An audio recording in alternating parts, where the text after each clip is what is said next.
저는 경기도에 살고 있는 45세 남자입니다. 저는 한 회사에서 12년간 영업직으로 근무했습니다. 진급할 때 샀던 검정 구두가 낡고 해질 만큼 바쁘게 돌아다녔는데요. 제 또래분들 대부분 그렇듯이 젊은 시절 청춘을 다 바쳐 회사 일만 했습니다.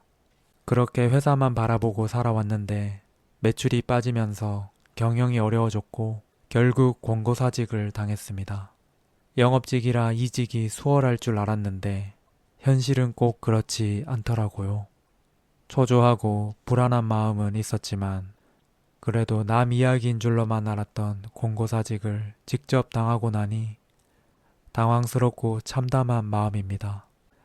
제 마음 같아서는 앞으로 20년은 더 뛰어다니며 일할 수 있는데 세상은 저를 내친 것만 같아 울컥할 때가 있습니다. 저희 부부는 자녀를 갖지는 못했고 맞벌이를 하고 있었는데요. 이렇게 저 혼자 직장을 잃고 나니 아내 눈치가 엄청 보였습니다.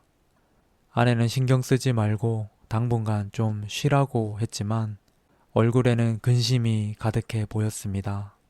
매일 같이 출근하던 일상에서 아내만 홀로 나갈 때 문 앞에서 배웅을 하는 그 심정이 참으로 복잡하더군요. 집에 덩그러니 혼자 있으면 답답하고 숨이 죄어오는 느낌을 받습니다.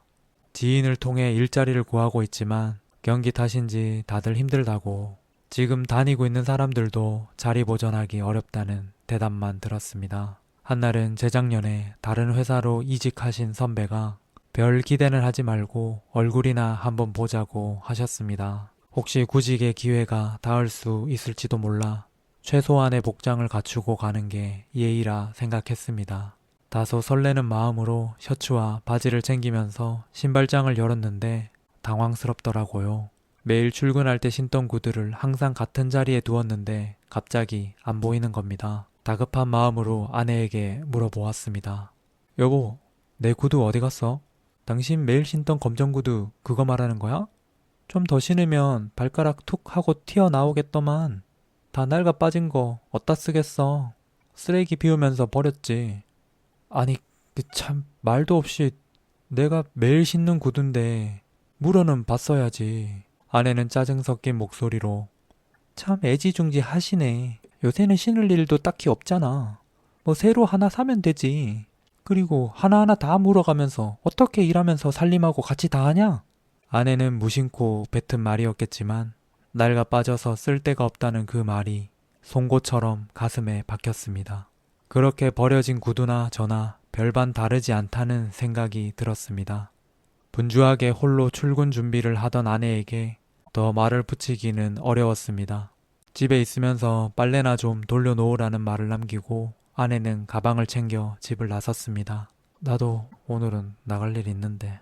급한 대로 운동화에 묻은 흙먼지를 물티슈로 닦아내고 신어봤습니다. 정장 바지에 어색하긴 했지만 별 수 없었습니다.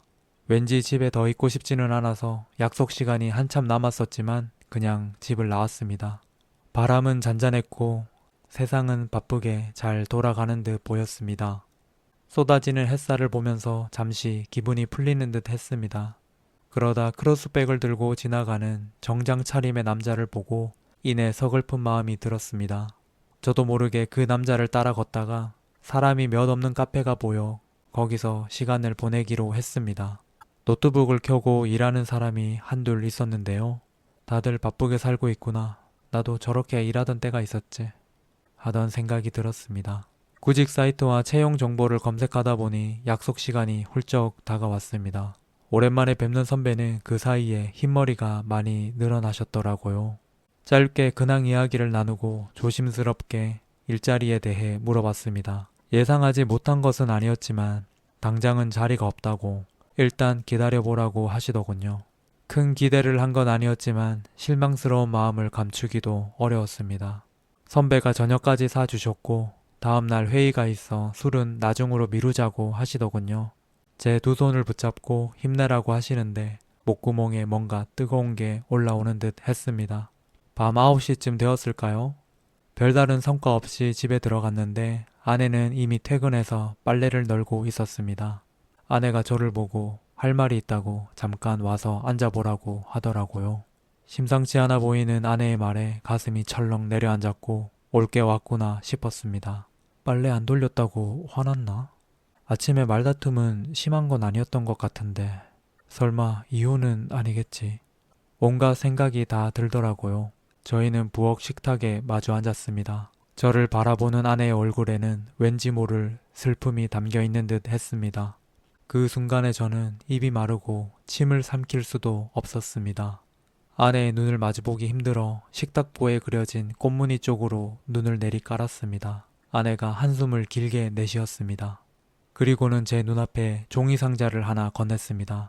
아내가 손가락으로 식탁을 가볍게 톡톡 치고는 나지막히 해준 그 말에 저의 눈가가 뜨겁게 달아올랐습니다.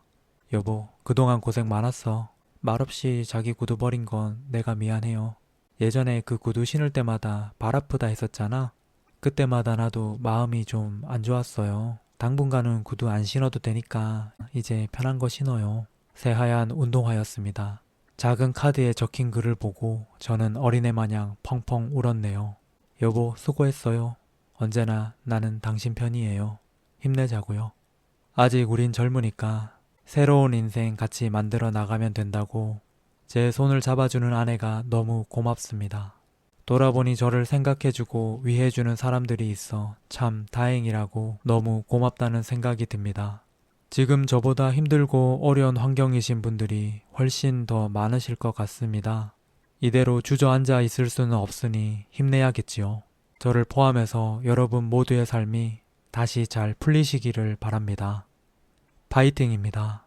제 이야기를 끝까지 들어주셔서 감사합니다. 행복하세요.